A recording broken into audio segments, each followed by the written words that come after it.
Electric resistance is measured in units called ohms. George Simon Ohm, a German physicist, tested wires and circuits to see what effect the resistance of the wire had on the current. The relationship between voltage, current, and resistance is called Ohm's law. For a given circuit of constant resistance, current and voltage are proportional. Twice the current flows through a circuit for twice the voltage across the circuit. The greater the voltage, the greater the current. If the resistance is doubled in a circuit, the current will be reduced to half its original value.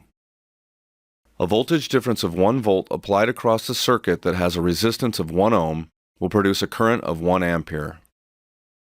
If a voltage of 12 volts is established across the same circuit, the current will be 12 amperes.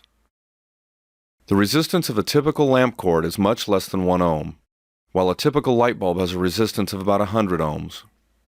An iron or electric toaster has a resistance of 15 to 20 ohms. The low resistance permits a large current, which produces considerable heat. Current inside electric devices is regulated by circuit elements called resistors. The stripes on these resistors are color-coded to indicate the resistance in ohms. Okay, let's do a practice problem. We're supposed to calculate the current in a circuit that has a voltage difference of 12 volts and a resistance of 24 ohms. Now, the relationship that we came across, Ohm's law, says that the current is equal to the voltage over resistance. That's nice and everything, but we like using a little bit more concise symbols than that. For current, we use an I. For voltage, we use a capital V. And for resistance, we use a capital R.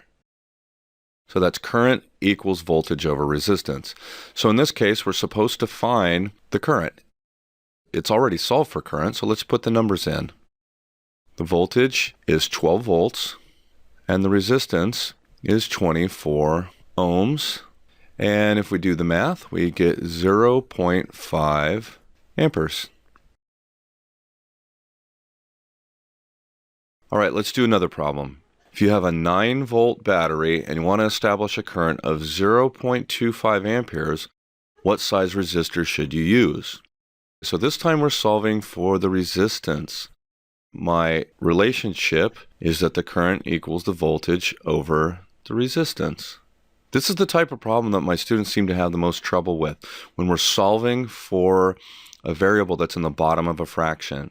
To avoid making mistakes, just do it one step at a time. If I'm going to solve for resistance, I do not want resistance on the bottom of a fraction. So what I'm going to do is I'm going to multiply both sides by resistance.